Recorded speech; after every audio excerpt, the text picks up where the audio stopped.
오늘 숙제부터 좀 미리 말씀을 드리도록 할게요. 자, 다음 주부터는 내신 기간이에요. 그죠? 그래서 이 시간, 그러니까 토요일 2시 이 타임에는 하수고 친구들끼리 진도 나가는 수업을 진행하도록 할 거고요. 그리고 다음 주 확인 수업 때는 얘들아, 이번 주에 나가는 독서 숙제랑 문학 숙제 전체를 피드백하는 시간을 가지도록 할 거예요. 그래서 다음 주는 확인 수업 때까지 독서 숙제랑 문학 숙제를 다 해오셔야 됩니다. 그래서 안타깝지만 유서준 씨는 목요일까지 다 해오셔야 되고 너는 일요일까지 해오시면 되는 거예요. 오케이? 좋아요. 다시 말씀드릴게요. 이번 주에 나가는 문학 숙제, 독서 숙제 싹 다 확인 수업 때까지 풀어오셔야 됩니다. 이해됐어? 좋아요. 자, 그리고 오늘 수업할 내용은 위크 13 과학기술 지문이거든요. 그래서 수업교재 48에서 58초까지 해오시고요. 과제집은 위크 13 이번에도 데이 5까지만 해오시면 됩니다. 데이 6는 나중에 우리가 활용을 할 거예요. 그래서 68초까지 과제집 풀어오시면 되고요. 그리고 4차 모의고사를 나누어 드리도록 할게요.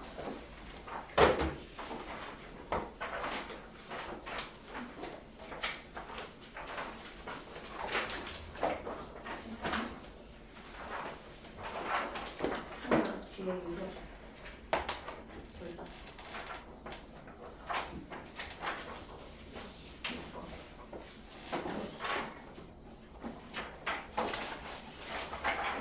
뒤에 영지.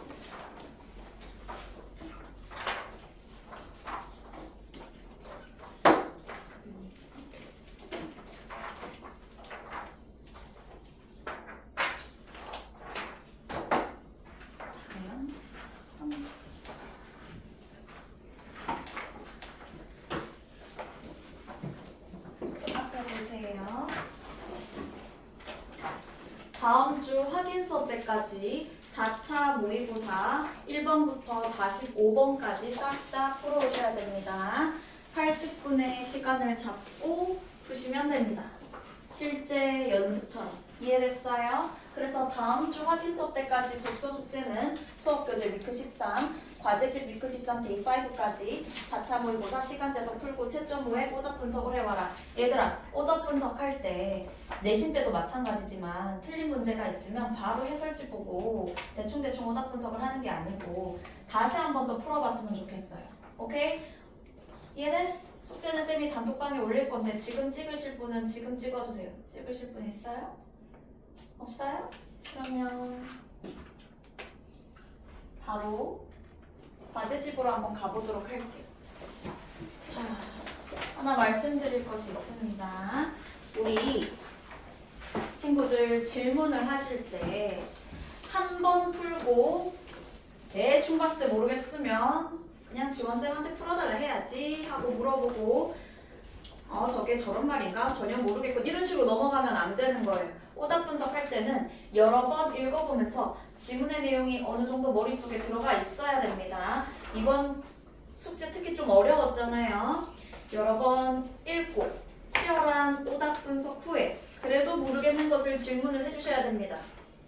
오케이? 좋아요. 데이 1부터 질문 받도록 하겠습니다. 데이 1 질문 있을까요? 만약에 질문이 없다면 이 반이 유일하게 없는 반입니다. 모두가 86번을 물었는데 괜찮으신가요? 86번. 자, 나는 86번 이해됐다. 손. 이해됐어. 오, 장한결 멋있는데. 자. 얘들아, 타임슬롯, 동기식 시분할 방식, 비동기식 시분할 방식 이해가 되셨나요? 자, 그럼 이해가 됐는지 쌤이 한번 물어보면 대답을 할 수가 있을까? 기억나요, 내용이?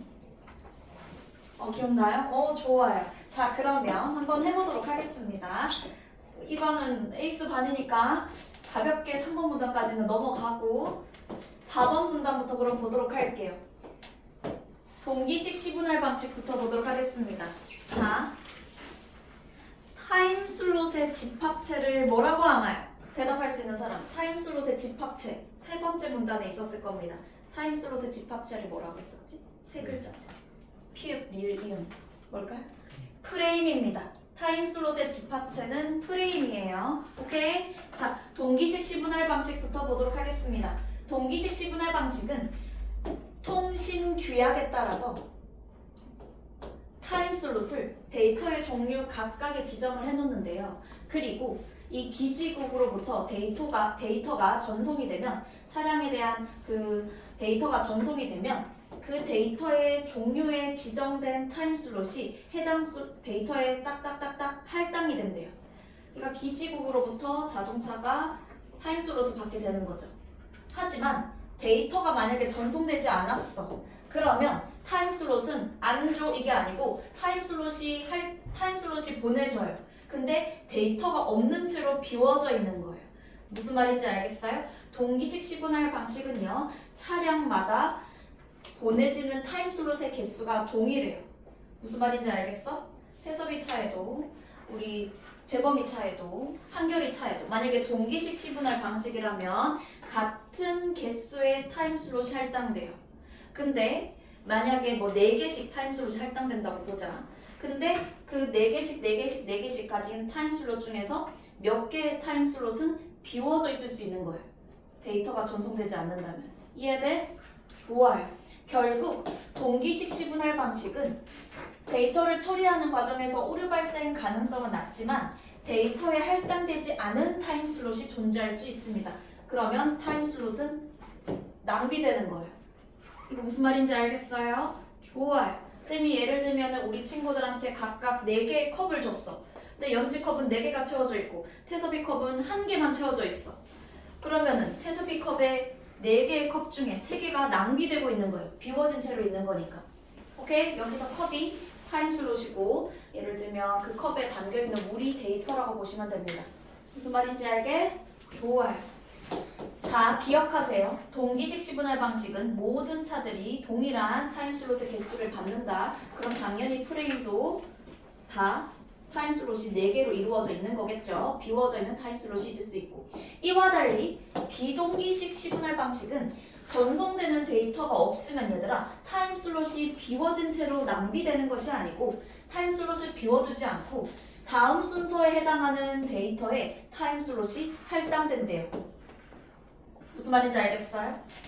타임슬롯이 비워져 있지 않아, 낭비되지 않아. 만약에 전송받은 데이터가 없어. 그러면 그 다음 순서에 해당하는 데이터에 타임슬롯이 할당된다고요. 무슨 말인지 알겠어? 좋아요. 그래서 각 차량마다 비동기식 시분할 방식이라면 각 차량마다 가지고 있는 타임슬롯의 개수가 다를 수 있는 거예요. 무슨 말인지 알겠어요? 좋아요. 그래서 하나의 프레임에 포함된 타임슬롯의 개수는 차량마다 다를 수 있는 거예요.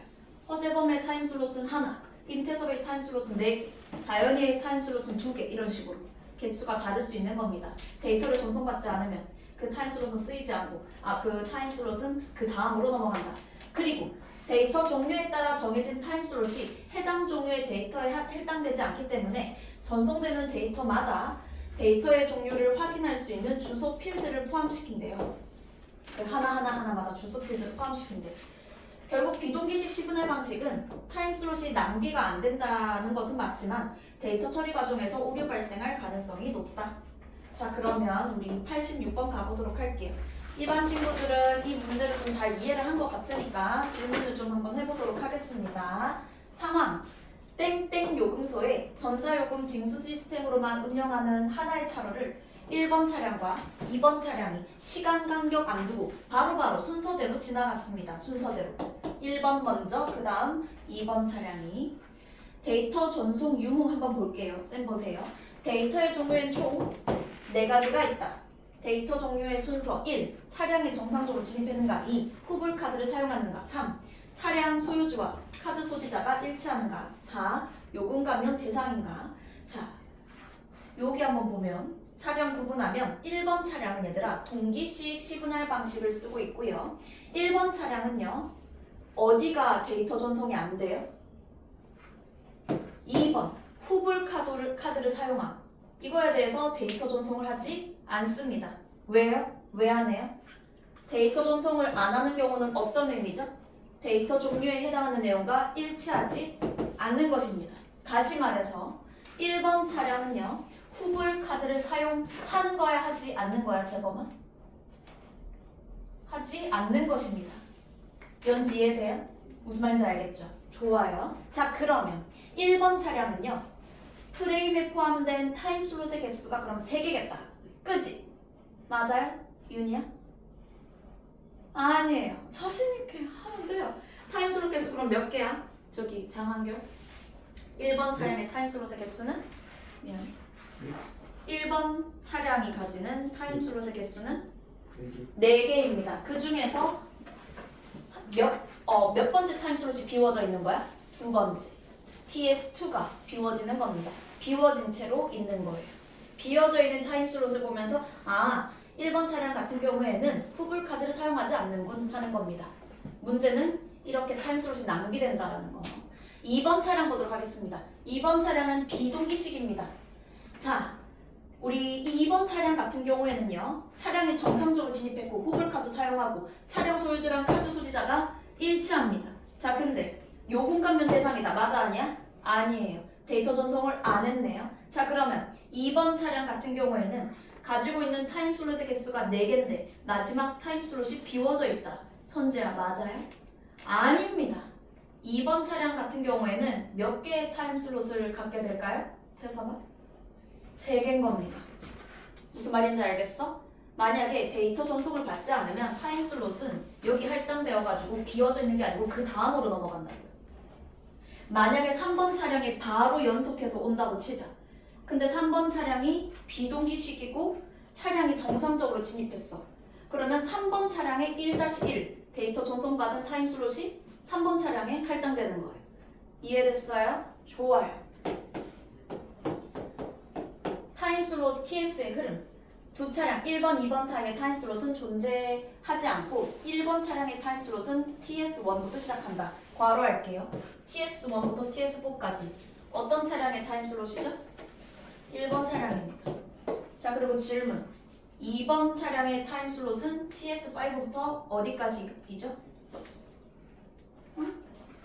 서준아? TS5부터? 그렇지. 이것이 2번 차량의 타임슬롯입니다. TS8은 2번 차량의 타임슬롯이 아닙니다. 오케이? 좋아요. 자 이거 답이 몇 번이죠? 3번입니다. TS4에는 요금감면 대상이라는 데이터가 담겨있고 맞습니다. 틀린 말은 이거예요. TS8에는 요금감면 대상이 아니라는 데이터가 담겨있기 때문에 아닙니다. 이렇게 확신할 수가 없습니다.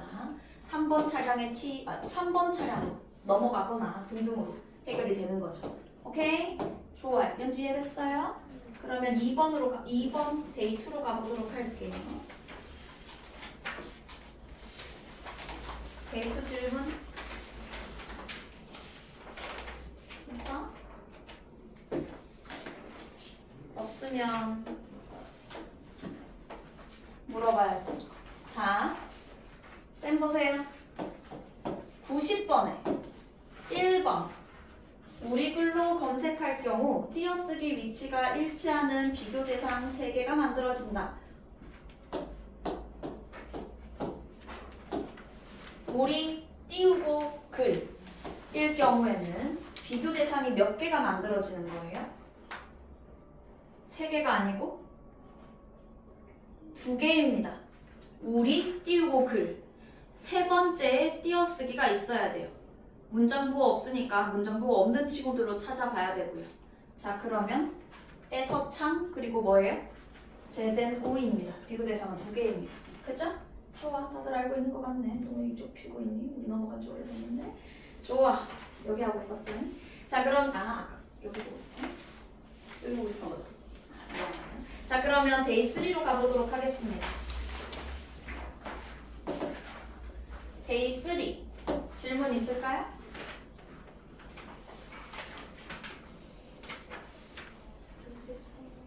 93번 어떤 게 질문일까?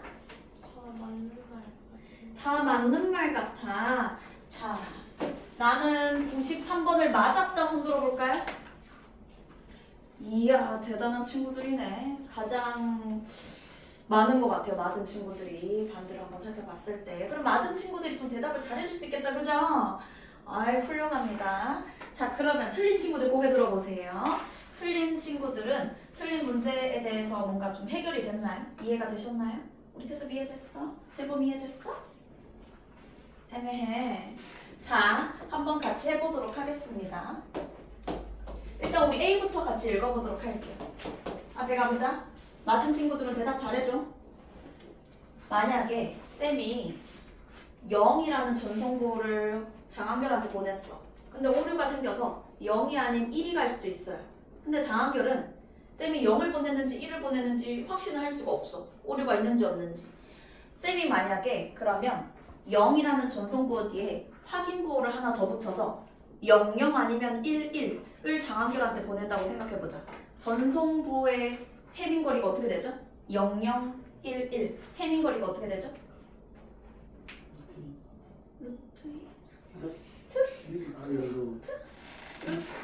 서로 다른 자, 앞에 보세요. 해민거리가 뭐예요?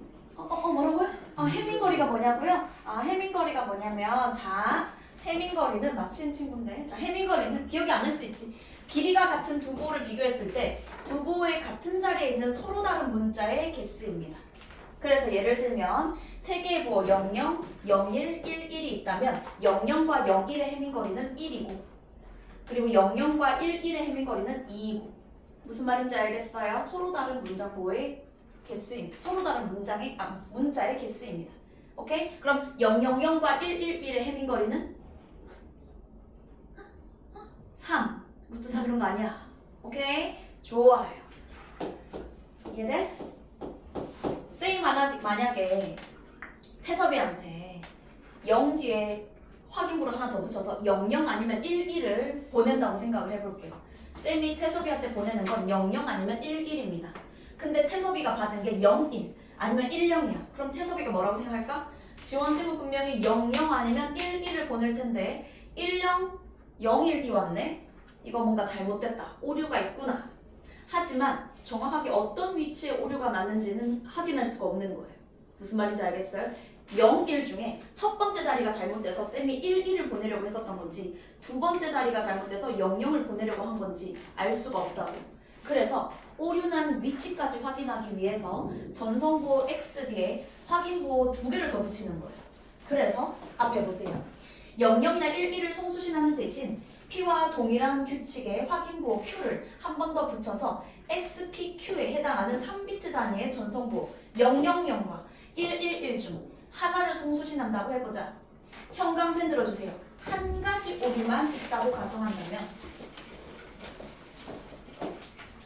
한 자리 오류만 있다고 가정하면 수신자가 001, 010, 100, 011, 101, 110 중 하나를 받은 경우 오류 발생 자리를 검출할 수 있습니다. 한 자리 오류만 있다고 가정하면요. 이런 것들을 받으면 오류 발생 자리를 검출할 수 있습니다. 윤희야, 쌤이 예를 들면 윤희한테 보냈는데 윤희가 받은 게 110이야. 그러면 어디에 오류가 있다고 생각할 거야? 첫 번째, 두 번째, 세 번째? 세 번째, 장한결. 쌤이 만약에 우리 한결이한테 011을 보냈어요. 어느 위치에 오류가 있다고 생각할 거예요? 그렇죠. 무슨 말인지 알겠어요? 무조건 한 자리 오류만 있다고 가정하기 때문에 예를 들어 100인 경우 자 여기 보세요. 예를 들어 100인 경우 X인 1에 대해서 P와 Q는 각각 1이 되어야 1의 개수가 짝수가 된다. 이게 무슨 말이냐면 얘들아 쌤 보세요. X랑 P를 확인했을 때 1의 개수 몇 개야?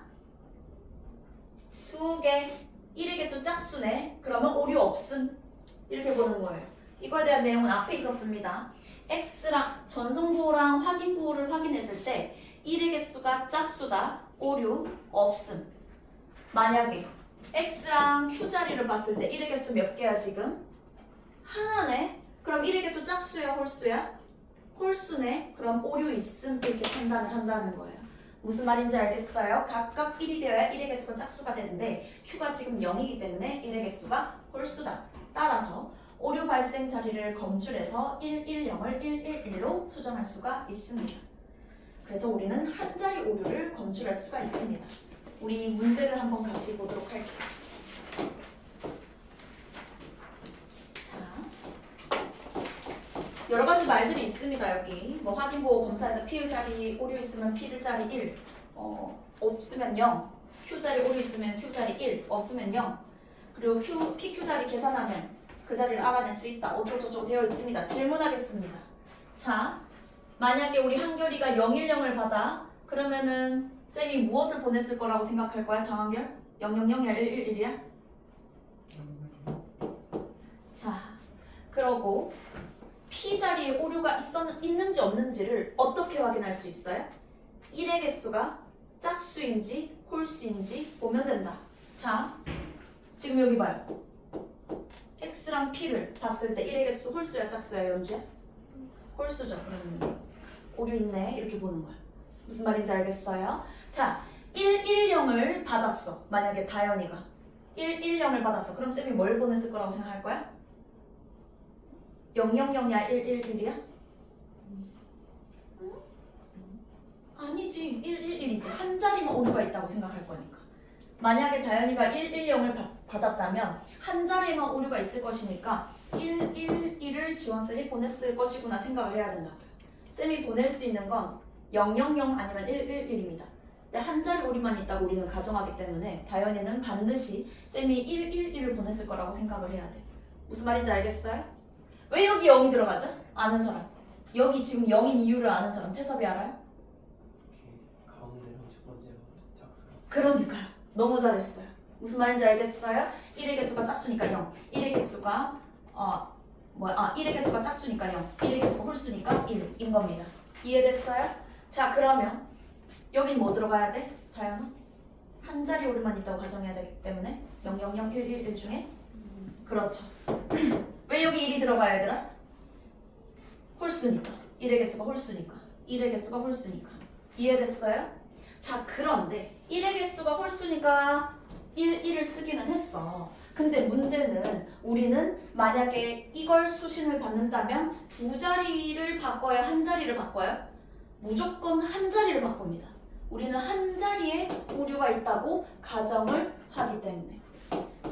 무슨 말인지 알겠어? 그래서 여기 1이 오는 이유 1의 개수가 홀수기 때문에 X와 P와 P를 살펴봤을 때 1의 개수 홀수 X와 Q 확인했을 때 1의 개수 홀수기 때문에 지금 1이 와 있는데 우리는 한 자리에 문제가 있다라고 보기 때문에 X 자리를 1로 바꿔야 되는 겁니다. 이해됐어 현지? 좋아요. 4번인 겁니다. 오케이? 넘어가 보도록 할게요. 돼 있고 질문 있어?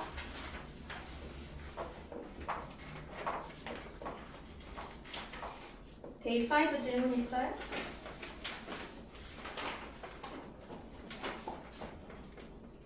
네. 102 어떤 게 질문이에요?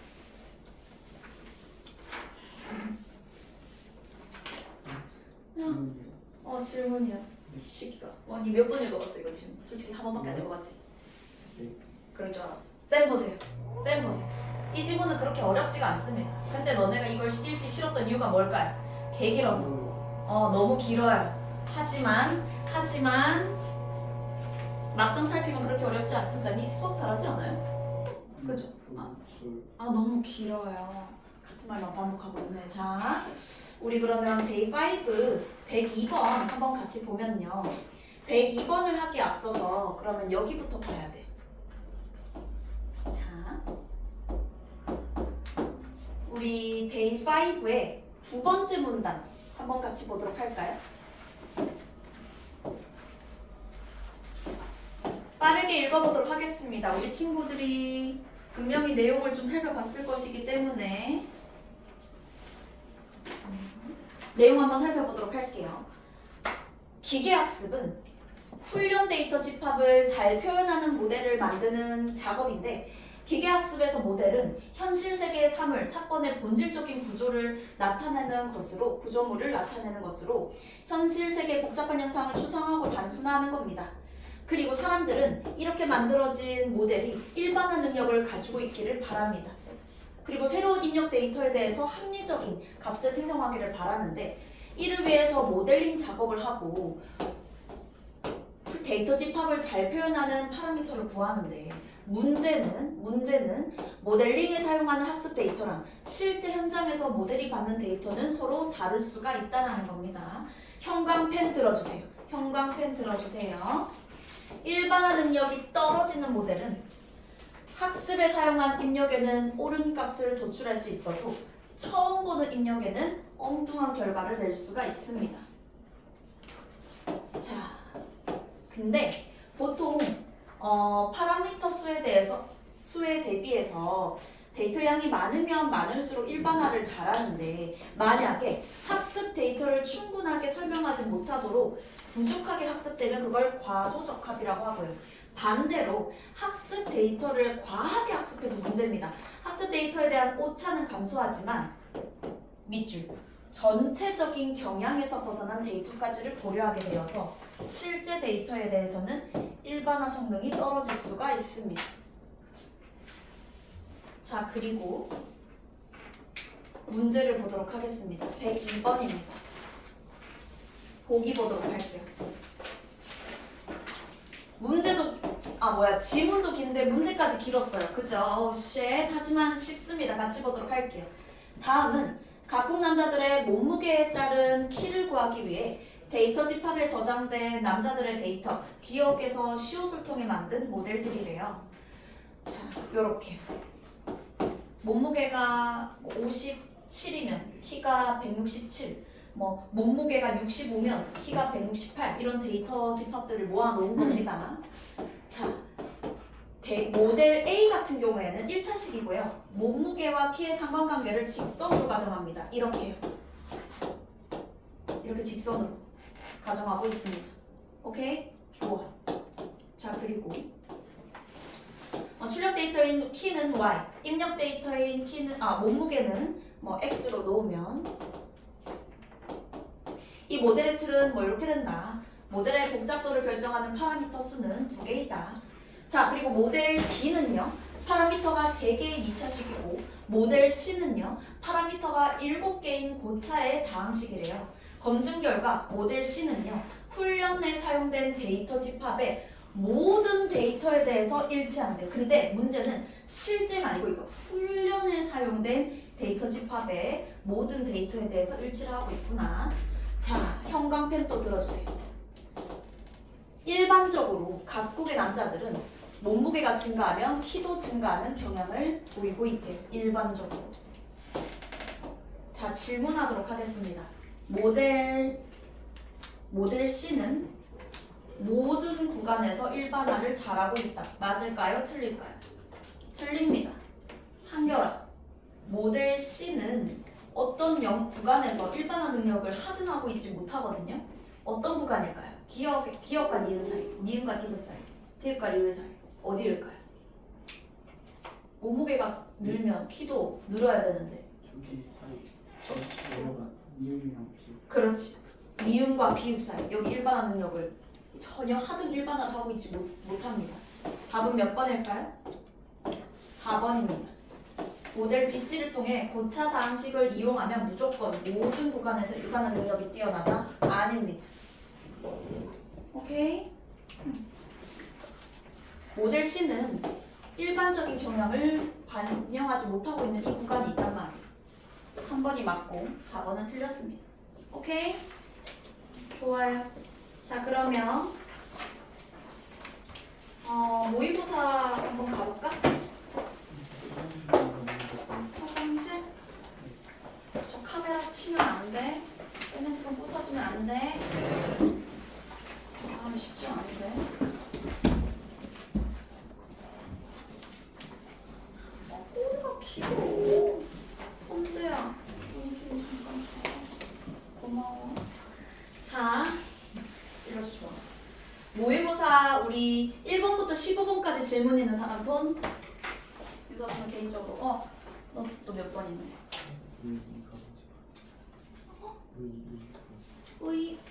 의가 뭔지 모르겠어요? 이게 몇 번이에요? 7번? 7번? 이거? 나한테 찍어서 보내줘. 지금 찍어서. 그리고 질문도 보내주세요. 또 1번부터 15번까지 질문 있는 사람 쌤이 지금 이렇게 말을 하는 이유가 여기 있는 문제 하나하나를 다 지금 피드백을 해버리면 수업 내용을 나갈 수가 없어가지고 그래서 쌤이 1번부터 15번까지 질문은 개별적으로 쌤이 연락을 드리도록 하겠습니다. 아마 쌤이 금방 설명해주면 이해가 잘 되실 거예요. 어려운 내용들이 아니어서.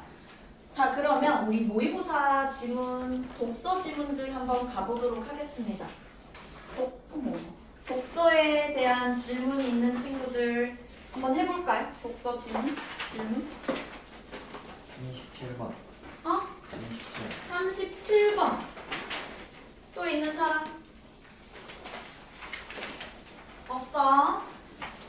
자, 그럼 37번 한번 같이 보도록 할 건데요. 우리 서준이 37번에 어떤 게 질문이에요?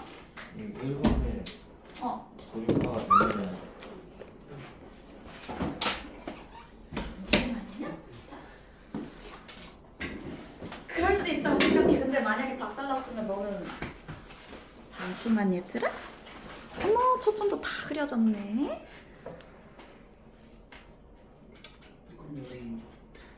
뭐라카노? 됐어. 괜찮다 얘들아. 좋아. 휴. 나 앨범 소리가 들어가겠고. 서연아 미안하다. 자, 우리 37번으로 가보도록 하겠습니다. 서준아 진짜 미안하다. 한 번만 더 얘기해 줄래? 1번에 그 고주파가 되면은 고주파수가 되면은 밝기 차가 더 커지는 거 아닌가요? 가는 나보다. 자, 얘들아, 우리 친구들 요거 지문 혹시 기억나시나요? 기억나요. 좋아요. 자, 그러면 적어주세요. 일단 우리 앞에 내용을 한번 살펴볼게요. 여기 한번 살펴보도록 할게요. 여기를 읽으면 우리 할 수 있거든요. 우리 A 다음 문단부터 보도록 하겠습니다. A 다음 문단. 주파수의 영역을 활용하는 방식으로 DCT를 이용하는 방법이 주로 쓰인다. 여기 한번 같이 보도록 하겠습니다. 같이 한번 봐주세요. 자, DCT는 이미지의 데이터를 공간값에서 주파수 값으로 바꾸는 과정인데 이미지에 DCT를 적용하면 주변 픽셀과 색상이나 밝기 차이가 적은 픽셀은 형광펜 낮은 주파수 값으로 그리고 주변 픽셀 색상이나 밝기 차이가 큰 픽셀은 높은 주파수 값으로 나타난다. 자, 그리고 잠시만요.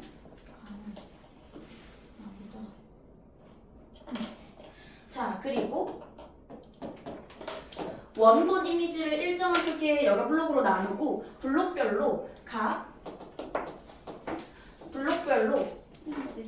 픽셀의 색상값을 DCT 수식에 따라서 변환하면 주파수값 분포표를 얻을 수 있는데 주파수값 분포표에는 좌측 상단으로 갈수록 낮은 주파수값 우측 하단으로 갈수록 높은 주파수값이래요. 자, 그러면 해볼까요?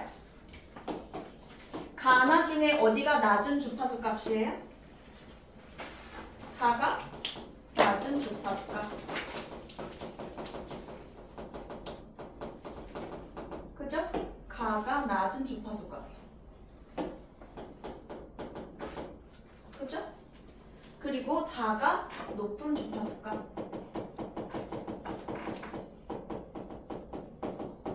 일로 갈수록 낮은 주파수 값, 1로 갈수록 높은 주파수 값이래요. 이해됐어요? 자, 그러면 벌써 풀리는 거 아니나? 아닌가? 가는 없다. 잠깐만요. 일단 조금만 더 읽어보도록 할게요. 다시 앞으로 가볼게요. 자, 이미지의 색상이나 밝기에 따라서 각 주파수 값이 분포하는 영역의 비율은 다르게 나타난다.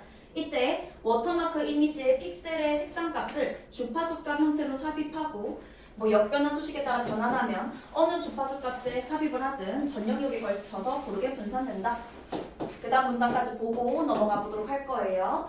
인간의 시각은 낮은 주파수 성분의 변화에는 민감하지만 높은 주파수 성분의 변화에는 둔감하대요. 그래서 높은 주파수 값이 분포하는 영역에 워터마크를 삽입하면 원본 이미지의 시각적인 효과를 최소화할 수 있대요.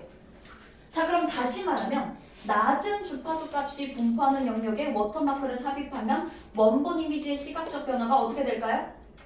최대화가 될 수 있는 거예요. 무슨 말인지 알겠어요? 자, 좋아요. 그러나 JPEG와 같은 방식의 압축 이미지 알고리즘은 높은 주파수 성분의 요소를 제거해서 이미지를 압축한다. 어머, 높은 주파수 성분의 요소를 제거해서 이미지를 압축한대요.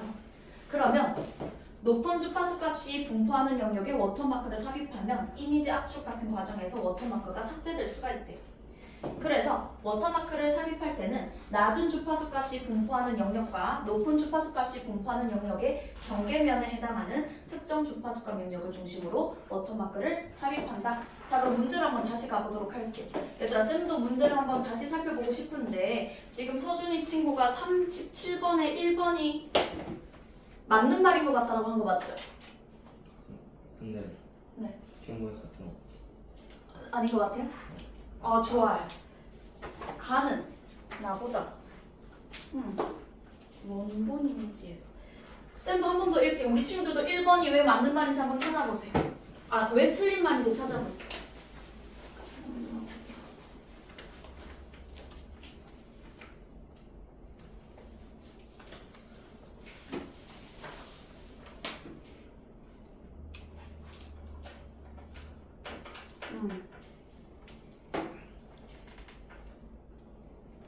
너무 근데 좀 쉽다 이거는. 맞죠? 좋아요.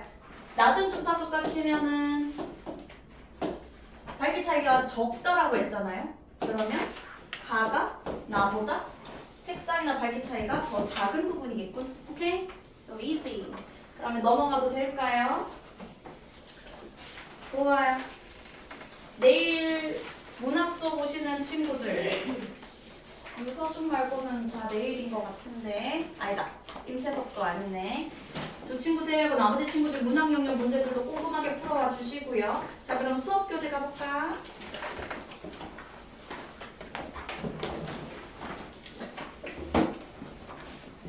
서준이랑 재범이는 쌤이 카톡 보낼게요.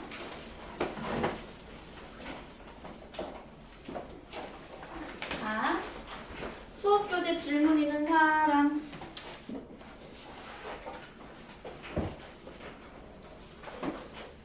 없어. 그러면 48쪽 한번 펴볼까? 48쪽? 자, 오늘은 우리 친구들 너무 잘하시는 과학 지문 보도록 하겠습니다. 자, 이번에도 오늘도 좀 고난도 문제를 같이 풀어보도록 할 거거든요. 자, 이를 위해서 우리 친구들이 먼저 읽어볼 수 있는 시간을 드리도록 하겠습니다. 지문만 읽어줘. 문제 풀지 말고 지문 읽는 시간 3분 드릴게요. 시작.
초 뒤에 하겠습니다.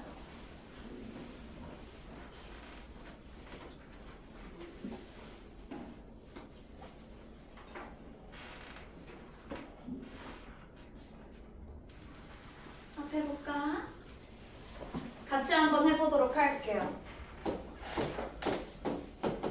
자, 펜을 꺼내주실까요? 색깔펜을 꺼내서 쌤이랑 함께 내용을 살펴보고 OX 문제 푼 다음에 객관식 문제 살펴보도록 하겠습니다. 첫 번째 문답부터 보도록 할게요. 자, 질병을 유발하는 병원체에는 세균, 진균, 바이러스 등이 있다. 생명체의 기본 구조에 속하는 세포막은 지질을 주성분으로 하는 이중층이다. 아, 세포막은 지질을 주성분으로 하는 이중층이구나. 세균과 진균은 일반적으로 세포막 바깥 부분에 세포벽이 있고, 자, 세포막은 지질을 주성분으로 하는 이중층인데 세균과 진균은 일반적으로 이 세포막의 바깥 부분에 세포벽이 있고, 세균과 진균은 바깥 부분에 세포벽이 있구나. 그리고 바이러스의 표면은 세포막이 있는 게 아니래요. 세포막 대신 캡시드라고 불리는 단백질로 이루어져 있대요. 자, 그리고 바이러스의 종류에 따라서 캡시드 외부가 지질을 주성분으로 하는 피막으로 덮여 있는 경우도 있대요. 아, 그러면 어떤 바이러스는 지질을 주성분으로 하는 피막이 있기도 하고 어떤 바이러스는 피막이 없기도 하고 그런 거예요. 무슨 말인지 알겠어요? 어떤 친구는 있고 어떤 친구는 없고. 한편 진균과 일부 세균은 다른 병원체에 비해서 건조, 열, 화학물질의 저항성이 강한 포자를 만든다라고 하네요. 저항성이 강한 포자를 만든다. 자, 생활환경에서 병원체 수는 억제하고 전염병을 예방하기 위한 목적으로 사용하는 방역용 화학물질을 항미생물 화학제라고 하는데, 이 항미생물 화학제는 다양한 병원체가 공통으로 가지고 있는 구조를 구성하는 성분들의 화학작용을 일으킨대요. 오, 얘들아, 각 병원체마다의 고유한 구조에다가 화학작용을 일으키는 것이 아니고 공통으로 갖는 구조를 구성하는 성분들의 화학작용을 일으킨대. 그래서 광범위한 살균 효과가 있어요. 하지만 병원체의 구조와 성분은 당연히 병원체 종류에 따라서 다르겠죠. 그렇기 때문에 동일한 항미생물 화학제라도 그 살균 효과는 다를 수가 있는 겁니다. 오케이? 공통 구조를 갖는 구성 성분들의 화학작용을 일으킨다. 그 다음 문단 가보도록 할게요. 형광펜 들어주세요. 구분할 수 있어야 됩니다. 항미생물 화학제 중에 멸균제는 포자를 포함한 모든 병원체를 파괴합니다. 아주 강력한 친구입니다. 아까 포자가 뭐였어? 포자는 건조열, 화학물질의 저항성이 매우 강한 포자예요. 엄청 스트롱한 포자란 말이야. 근데 포자까지도 파괴시킬 수 있는 게 멸균제입니다. 감염 방지제는 포자를 제외한 병원체를 사멸시키는 화합물로 병원, 공공시설, 가정의 방역에 사용된다고 하네요. 자, 그러한 감염 방지제, 즉 포자를 제외한 병원체를 사멸시키는 화합물, 감염 방지제 중 독성이 약해서 사람 피부나 상처 소독에도 사용이 가능한 항미생물 화학제를 뭐라고 한다? 형광펜, 소독제라고 합니다.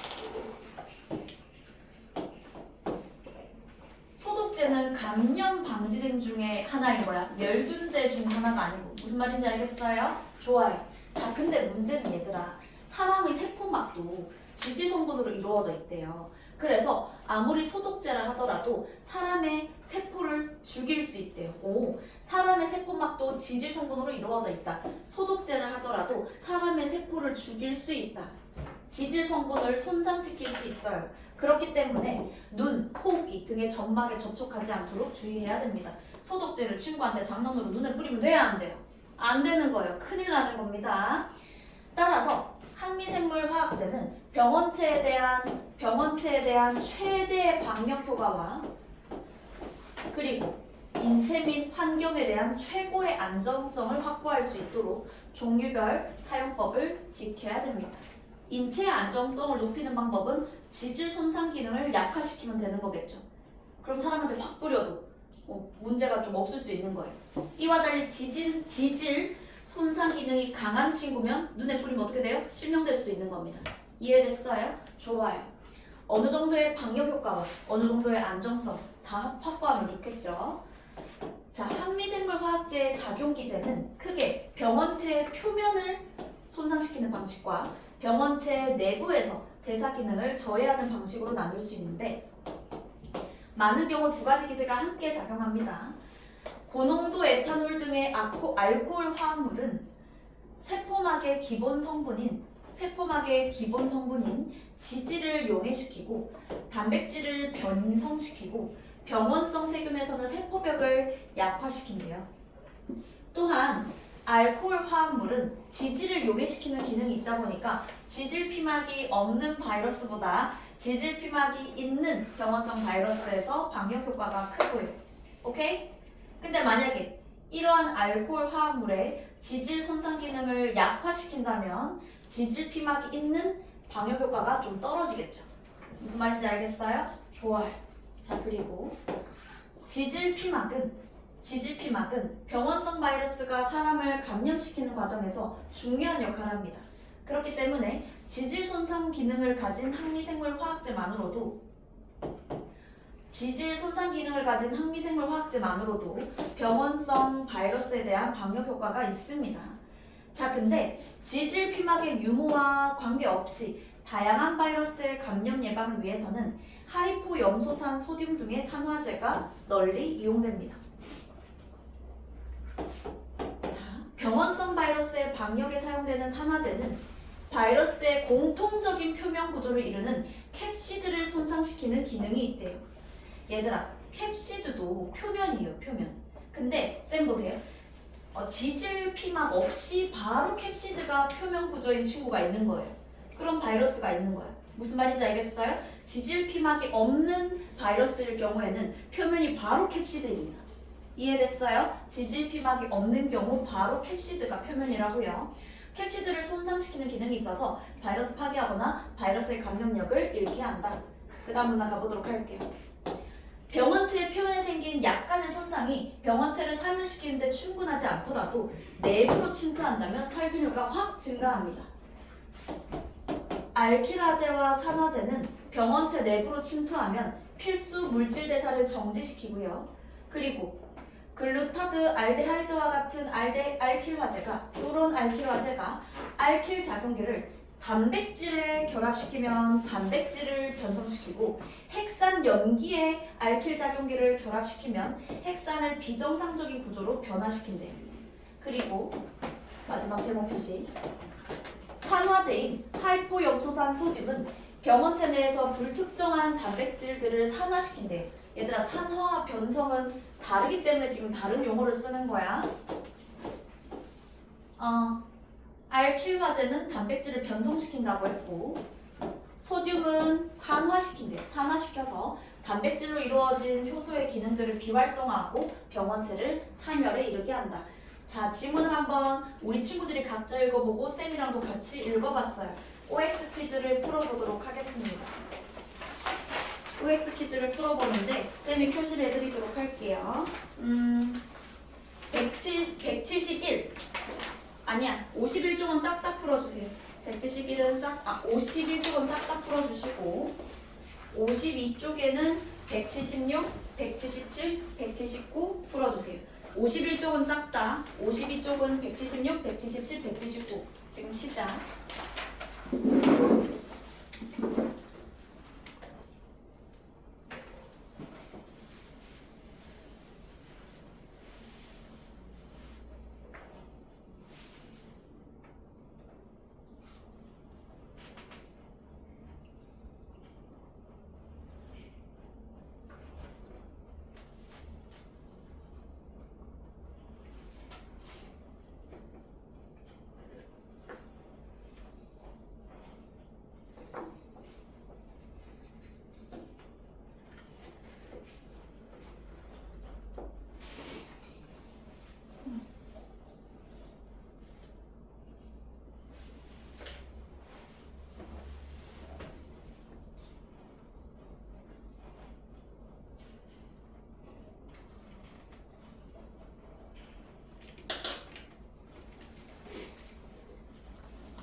놀지 마시고 OX 퀴즈 나머지 것들도 풀어주세요.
그럼 어떤 바이러스는 지질로 답답해질 수 있죠?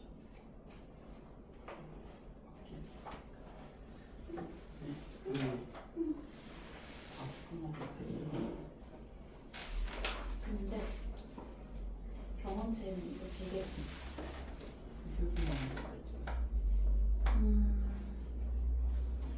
근데 잠깐만. 지질을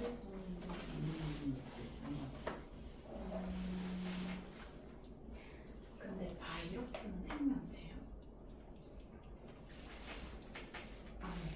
아니에요. 그래서 바이러스 종류에 따라서는 지질 있는 경우가 없는 경우도 있어요. 오케이?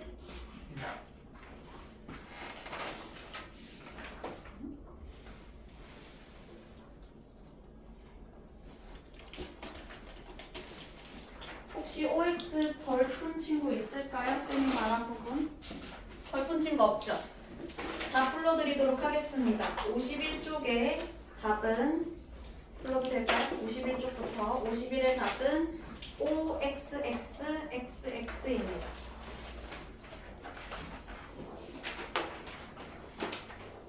넘어가기 전에 잠시만요. 자,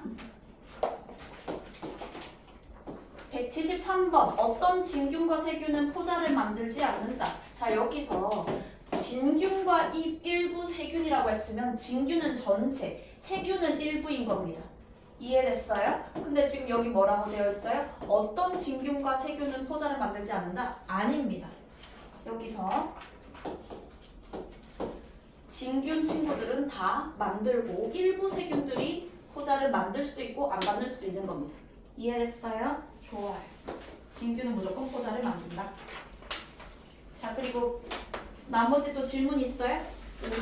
51쪽에?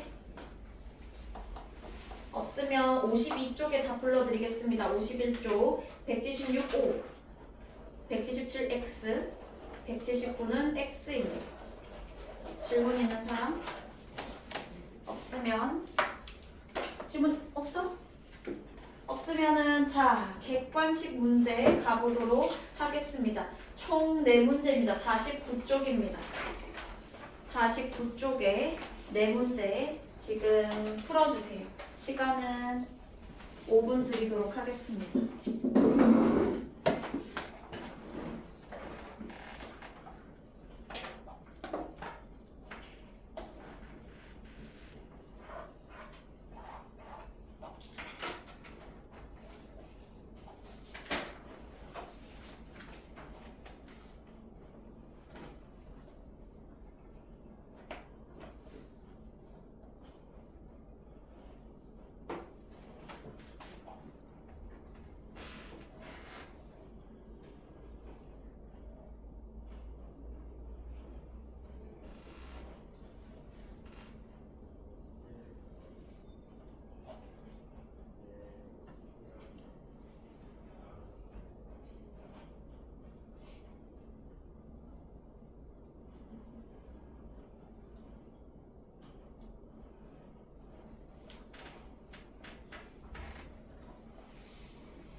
하는 친구는 쌤에게 신호를 주세요.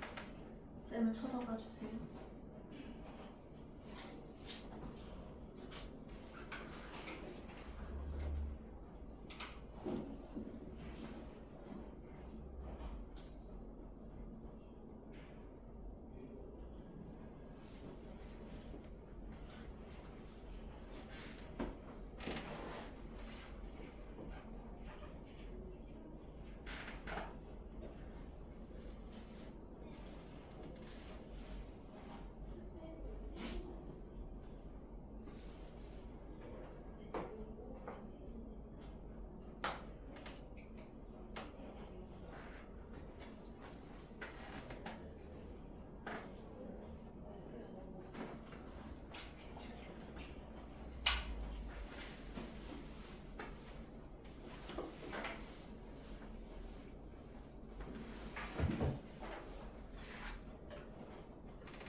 너무 잘하네.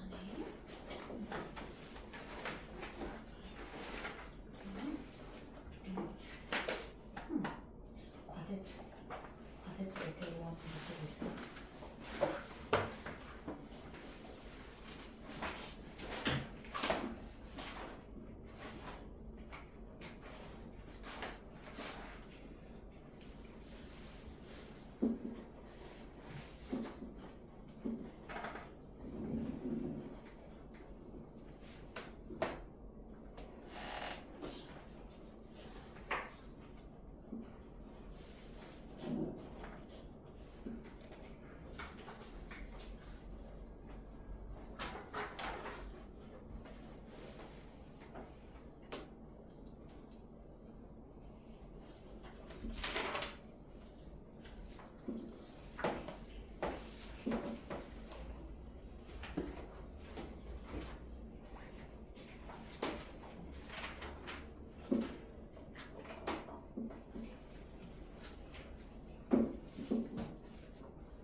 표시할 수 있는 거지.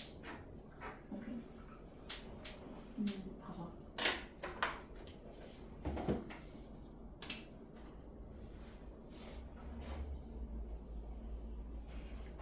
한쪽 염소선 쳐주고 표면만 손상시켜봐. 내부 침투하는 사비를 거칠 거라지 예시 들어오면 이번에 빨리 풀지 말고 뭐지? 과제집 대본 보고 있자. 네.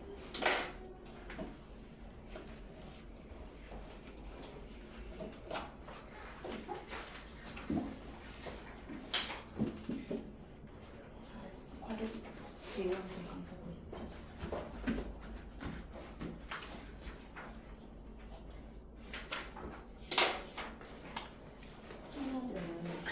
공통된 표현을 읽는 게 정상이다.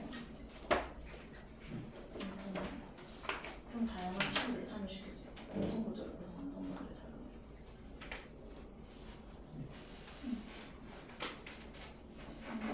봐봐.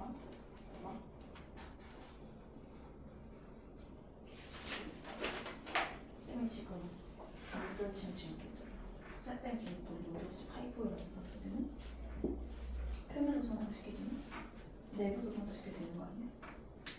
표면 손상 관련된 이슈.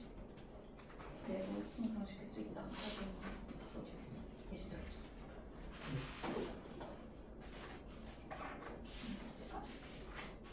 알았어. 자, 앞에 볼까요? 다들 푸셨나요? 좋아요.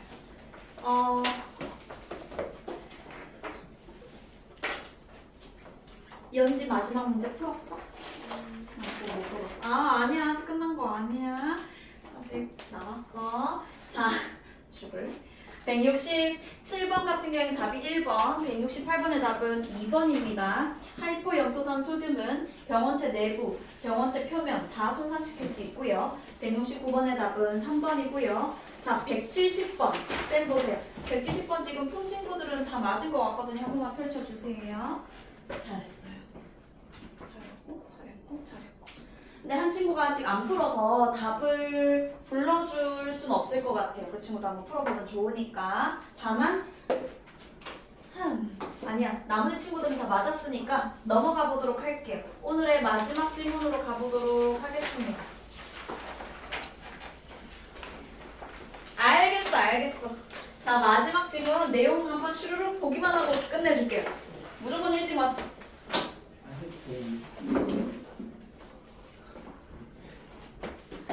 첫 번째 문단부터 보도록 하겠습니다. 아니야, 우리 친구들이 먼저 읽을 시간 줄게. 짧으니까 2분 드릴게요. 시작.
붙여드릴게요.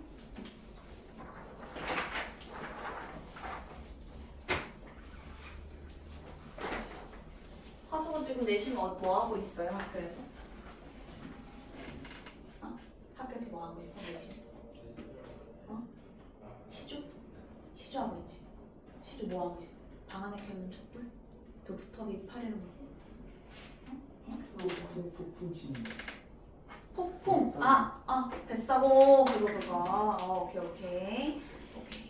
우리 친구들 학교에서 수업을 한 내용들이 있으면 쌤한테 꼭 가지고 와주셨으면 좋겠어요 다음 주에. 근데 쌤은 보통 확인 수업 친구들이 주말에 몰려 있어서 일요일에 많이 몰려 있어서 태섭이랑 서준이의 역할이 좀 큽니다. 뭔가 좀 필기를 해온 게 있으면 진도 나간데 그냥 늘 가지고 와주세요.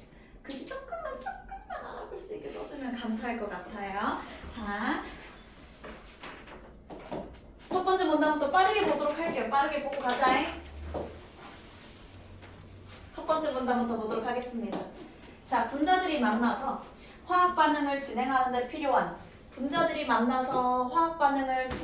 필요한 최소한의 운동 에너지를 활성화 에너지라고 하는데, 이 활성화 에너지가 작은 반응은 반응의 활성화 에너지보다 큰 운동 에너지를 가진 분자들이 많대요.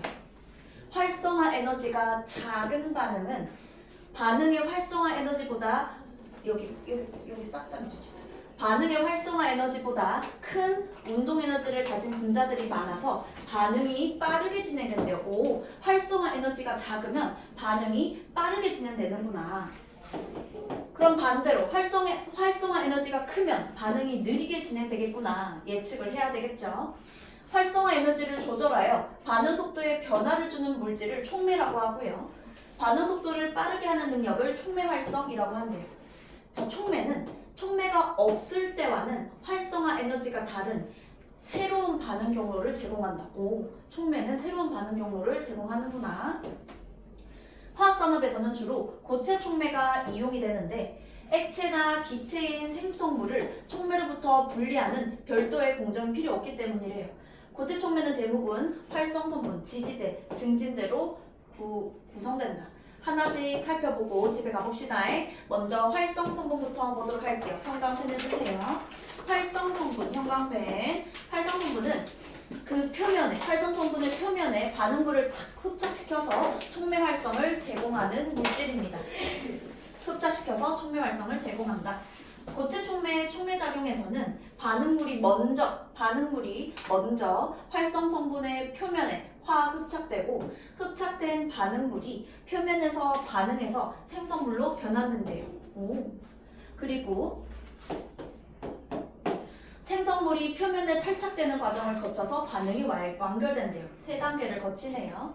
자, 금속 동그라미. 금속은 다양한 물질들이 표면에 흡착될 수 있대요. 금속은 다양한 물질들이 표면에 탁탁 흡착될 수가 있어서 여러 반응에서 활성성분으로 사용됩니다. For example, 예를 들면 암모니아를 합성할 때 철을 활성성분으로 사용하는데, 이때 반응물인 수소와 질소가 철의 표면에 흡착되어서 각각 원자 상태로 분리된다. 자, 그리고 흡착된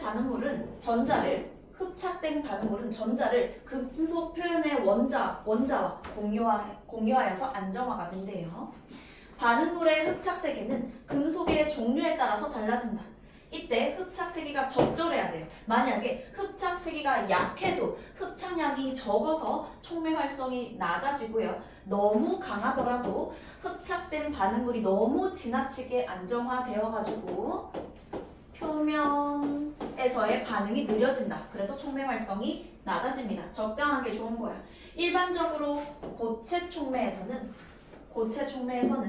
반응에 관여하는 표면의 활성 성분 원자가 많으면 많을수록 반응물의 흡착량이 많아져서 촉매 활성이 높아진다.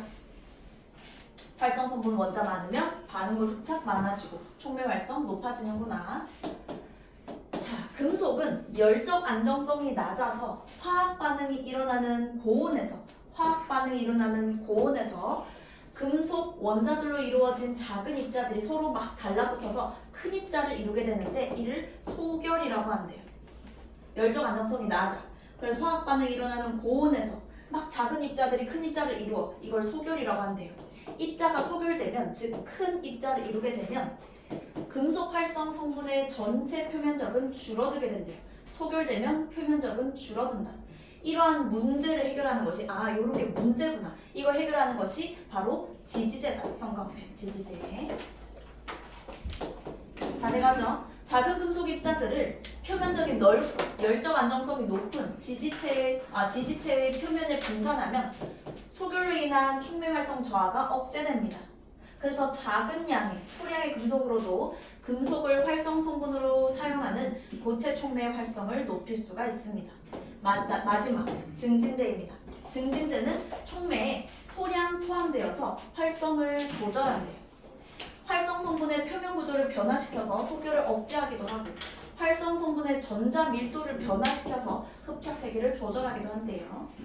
고체 촉매는 활성 성분이 반드시 있어야 되지만 경우에 따라서 증진제랑 지지제를 포함하지 않기도 한다. 여기까지 내용 한번 살펴봤습니다. 숙제는 쌤이 아까 앞에 올려놨었던 거 단톡에 올려놓도록 하겠습니다. 4차 모의고사 꼼꼼하게 풀어오시고요. 수고하셨습니다. 쌤 보세요. 4차 모의고사도 화요일까지 QR코드 제출 아니에요. 확인 수업 때까지 다 풀어오시면 됩니다. 4차 모의고사는. 계획이지? 진도 수업 때는 학교 프린트물만 좀 잘